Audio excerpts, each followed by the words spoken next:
Hey, Mick, thanks for joining us today. As way getting started, give us a little background on yourself. Sure. Well, thanks for having me first off. If I look at this, um, I think of myself first as a salesperson, and then from some previous, my first real job to put myself through college was through the military, through the officer training program. So I look at my job as more of a sales leader than a sales manager. Yeah. Um, so started off in physical, tangible goods. I had a brother who was a sales engineer for a software company, looked at the margins in software and said, ones and zeros are profitable. And then did a transition over to software sales. For about 10 years of my life, I ran partnerships and affiliate programs for software companies. Yep. And then about 4 years ago, came over to Time Doctor. They're a software as a service. What they do is they help managers understand the habits and the behaviors around work that's done on computers. I joined in January 2017, and not January, April, and within about 10 months after coaching the chief marketing officer who was struggling managing their sales leader or their sales team, I ended up, no good deed goes unpunished. I ended up running their program. 6 people had tried to build out a sales team before. They gutted it, handed it over to me and said, build me something. And that was a lot of fun. We were bootstrapped, and we hit hypergrowth like during the pandemic. It was fantastic. And when you said the difference between sales leader and sales manager, how do you distinguish that? So when I look at this, and it goes back to like the training I received, don't ask somebody to do something that you're not fully prepared to do yourself. Yeah.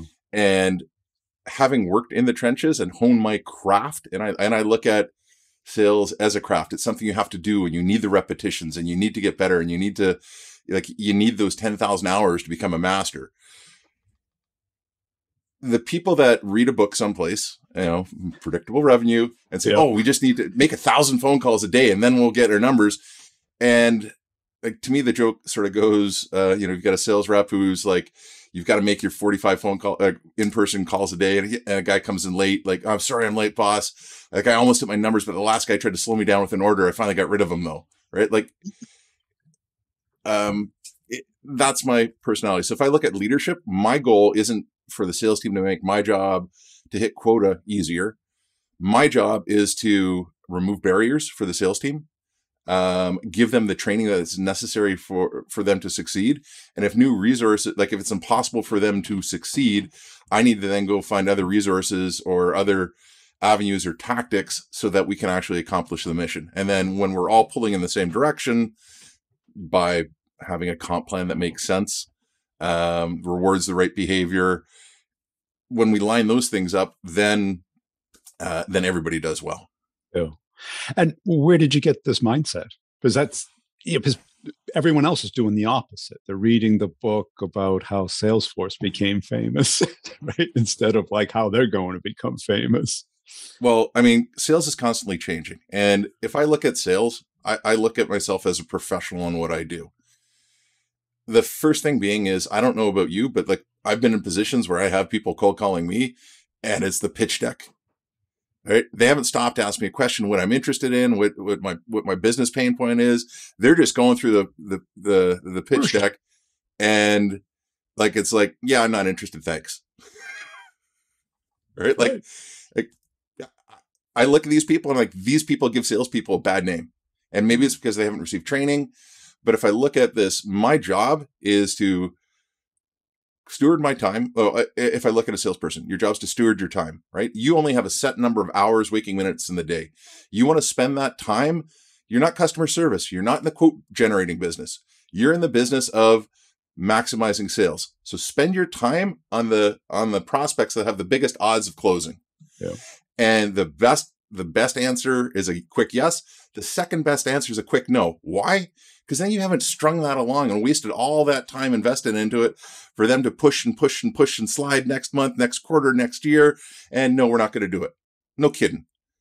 Right? I could have used that and I could have closed 3 other deals in that time. So if I look at this, I've seen what, like through 15, 20 years of sales, what bad managers do. Yeah. And when I was put in a position, I'm like, I'm going to set up a job and I'm going to do this the way that I would want to work in it. And I'm going to look for good people and I'm going to pay them. The base is going to be okay, but I'm going to, if they're closers, I want them to crush it. Yeah. And I don't know about you, if you've ever worked in a sales team, where you have a quota and your on target earning is based on the quota, and you've got a really, really good sales rep who crushes his quota, what happens to his quota next year? Goes up. And does he make any more money? It makes the same. Maybe. Makes the same. Best. Maybe. Yeah. Works his butt off. And then how long does it take him to churn? Because it's like, this is a sucker's game. Yeah. Why would you do that to the person who's like most likely to achieve quota? That's done. That's a plan that's cooked up with somebody who hasn't worked in the trenches. I'm of the opinion I want to poach those best people from anywhere, like wherever I could get. And I want people making so much money that they're telling their friend, you got to come work here. Yeah. And I want to be picky. And when you're picky, what are you looking for? Believe it or not, the first thing I'm looking for is the ability to listen. Yeah. There's so many people that just talk. I can't coach that. Right. So if I'm looking for it, I want somebody really, really intelligent. I want somebody who can actively listen and ask great questions. And then I want somebody, and this will sound a little counterproductive, who's a little lazy. And I want them highly motivated. Why lazy? Lazy guys find all the corners to cut and they maximize their revenue, right? That's where innovation comes from. That's what I want. I want to build up a team that just pushes me to be a better leader, pushes other people around them to get better. And it's constantly getting like up and up and up. And how do you see those things in an interview, or what evidence of like intelligence, evidence of laziness? I love like when you apply for a job, I purposely try not to look at people's names. I try not to look at any of their background. I want to see what they can do first. So I'll have a video done and I'll do sell me something that you're already selling now, right? Because I want to see, like, do they probe? Do they reiterate, like, from their needs assessment? Do they say, oh, you mentioned that, you need somebody to speak about sales enablement. Is that something that, maybe if we found a really good solution, you'd be like, but, are they closing it? Are they moving it the right direction? Then I'm actually going to throw in some questions. Like I've had done where it's like math questions, like going back to high school algebra. I'll do situational questions where there's unknowns and what do you do? So I want to assess, are they a team player or are they one of those people that is toxic? I will ask them I'll play a video in this and then I'll ask questions about the video. So for example, with BDRs, I've had a video where we do role playing and then I ask them to identify qualifying questions. It's amazing how many people don't understand what a qualifying question is. They just think if it has a question mark at the end of it, it's a qualifying question. It's a good question. Like, oh, it's a question, and therefore it's qualifying. Yeah. Like those are like, if you get that right, that's great. The ones that do even better, or the ones that I love, are the ones that tell me why it's a qualifying question and what's it indicative of. Yeah. Those are the people that I like. The other thing being is, I'll tell people, like, the first 2 weeks is a trial, right? I'm going to tell you every step of the way what I expect. I don't expect you to be up near somebody who's seasoned, but I want you to impress me in the first 2 weeks, because the way I look at it is the first 2 weeks, that's the best it's ever going to be for hustle and effort. But down from there. Well, like, I mean, yeah. Yeah. Right? And so where do you find them? Is there a particular industry or place? All over. So my sales team was like located. Well, we had employees in like 39 countries, 6 continents. So I don't care where you're located. I don't care where you went to school. I don't care even if you went to school. It's not really indicative. I'll take somebody who can sell. Like if they have sales skills and, the old Xerox, they've got great sales training, but like, I'll take somebody like that any day, or I'll take somebody who, if I see somebody bouncing year after year after year and bouncing, so it's one of those things where it's like, are they bouncing because they keep getting promoted, or like, have they had enough time to get seasoned? Yeah. Or, are they just sort of like, I gotta find another job before I get fired, because the market's ridiculous right now. Yeah. The other thing being is like, so I've gone out of South America. I've gone out of Canada. Well, I'm Canadian, so I'll go to Canada. I'll go to the US, Asia. I love expats. So our company is 100% remote. So we don't really care. Like, we don't have an office anywhere. So I'm okay with that. Now, there is something like, it's soul crushing doing cold calling anyway. And then doing cold calling, where you're by yourself is even worse. So I'll try to organize like, dialing buddies. So they'll have like a Zoom meeting running when they're like, 2 or 3 people calling at the same time with their mics just going. So like, you've got like your tablet over here as you're making your phone call, so people can sort of hear it. And then if they've got something on the phone, they just mute it so they don't hear coming back. And what was the hardest part of your job during this build out? Learning when to stop investing my time. In people or? Yeah. And you got to be coachable, right? And like, I would struggle because there are people I genuinely liked. I could see they're trying really, really hard. And it's like, my philosophy in the military is like, you keep those people, if they're doing that. But then I realized, wait, in my boot camp, like, in my trades training, 50% of the people washed out, like early on. And then that's when the loyalty happens, right? So it's like, I struggled with, my gut always told me, hey, this is going to work or this is not going to work. And then I would go through I'm going to coach the person. I'm going to do this. And I don't know about you, I've never had anybody I've put on a performance improvement plan pull it out. Never. Why am I wasting my time? I'm burning good leads. That and wasting your time, and it's inevitable. Just give them the money and say, here's your money. It didn't work out. It's me. I'm not a good coach for you. Yeah. I get it. Right. And realistically, like with somebody else, if they could coach them, that could be awesome. I don't have that ability. And I need to know when I'm hiring somebody, can I coach them? Can I give them feedback? Can I give them corrections? And what separated the very best from the rest?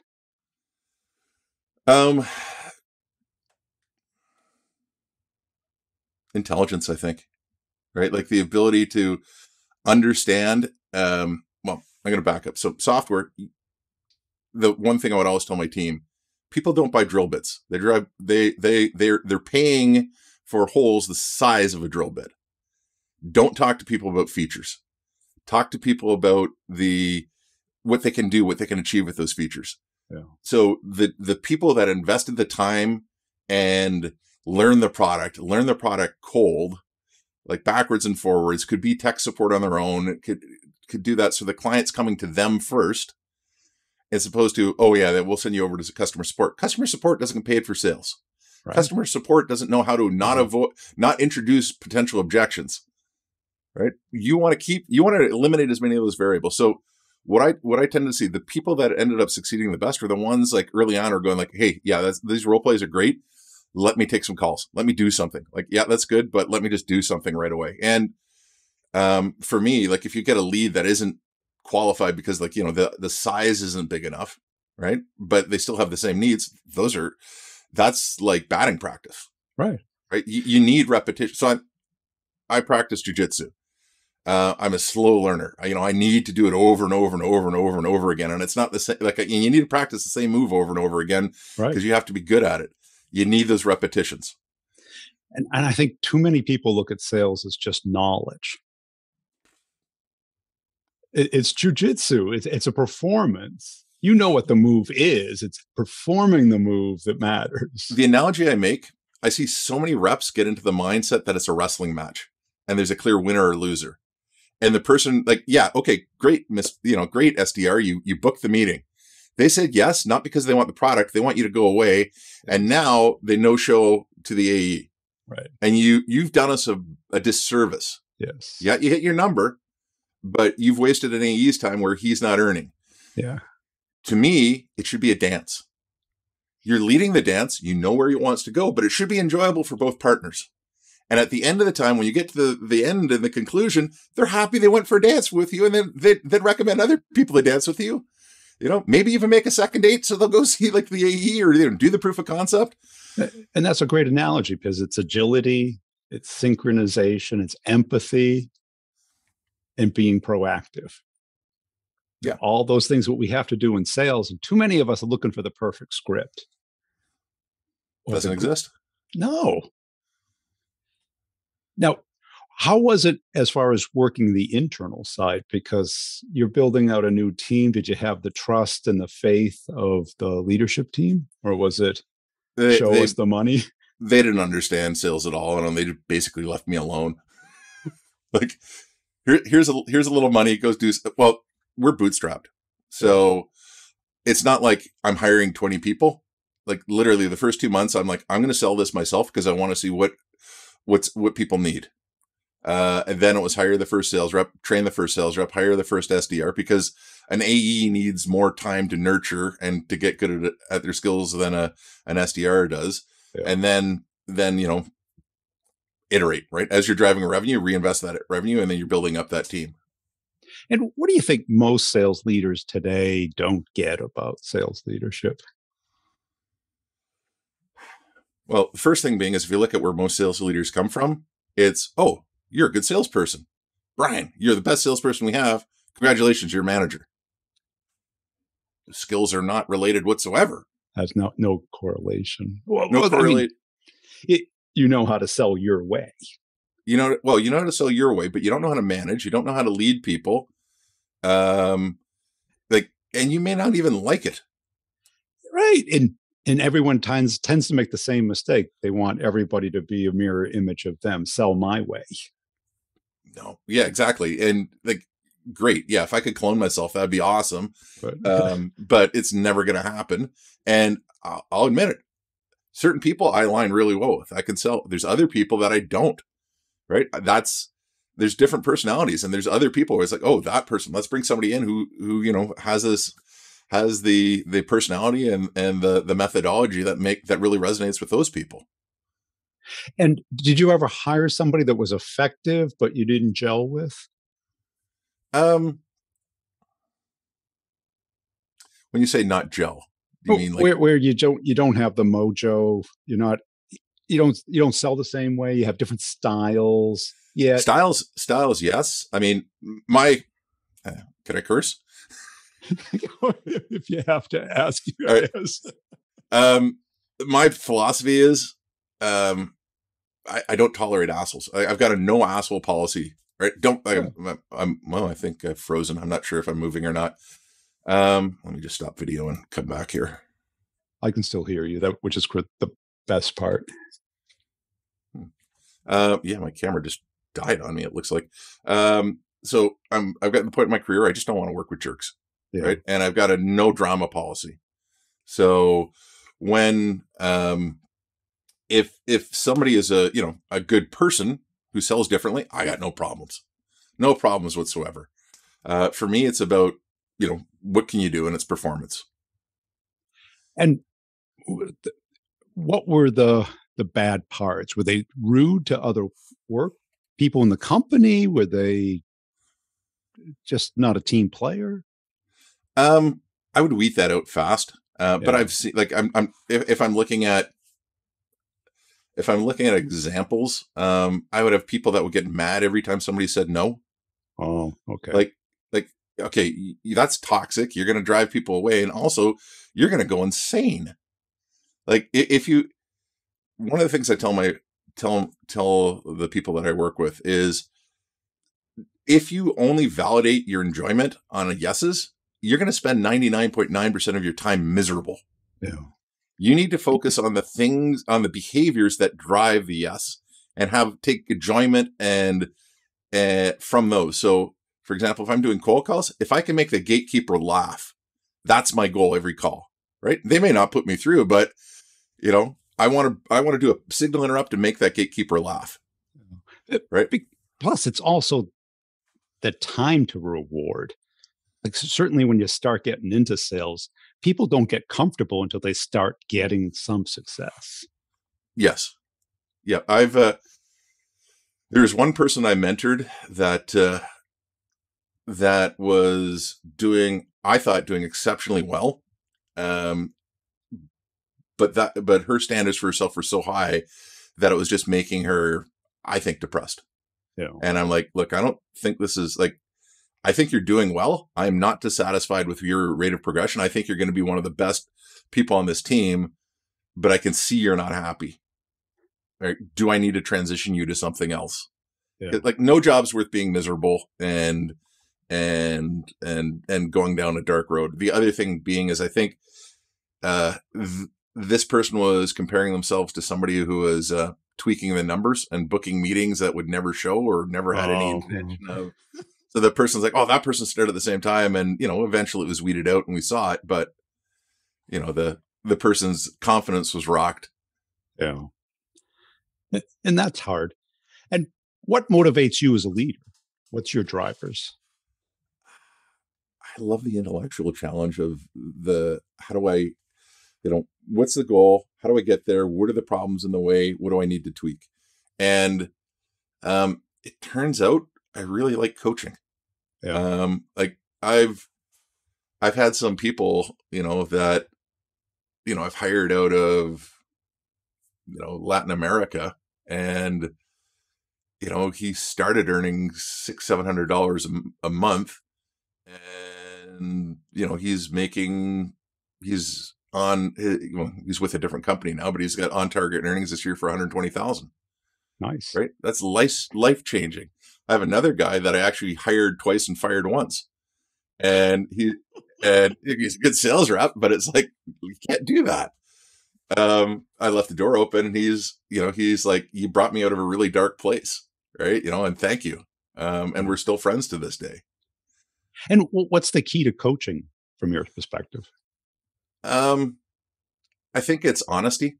I think it is, letting people know that you really I'm going to curse again. You really give a shit. Right. Like, yeah. Like I legitimately want everybody on my team to succeed. If I ever find my point where I'm like, oh, that person, I don't want them on my team, because that's just an energy I don't want on the team. And it's like, look, this isn't working out. I'm going to give you some money. We're going to part ways, but I've never had that happen. Great. Hey, Mick, I really appreciate your time today. Where can people go to connect and follow you? I don't have social media. I realize that I've got an addictive personality and I can't control that. So you can find me on LinkedIn. That's basically the only social media that I have.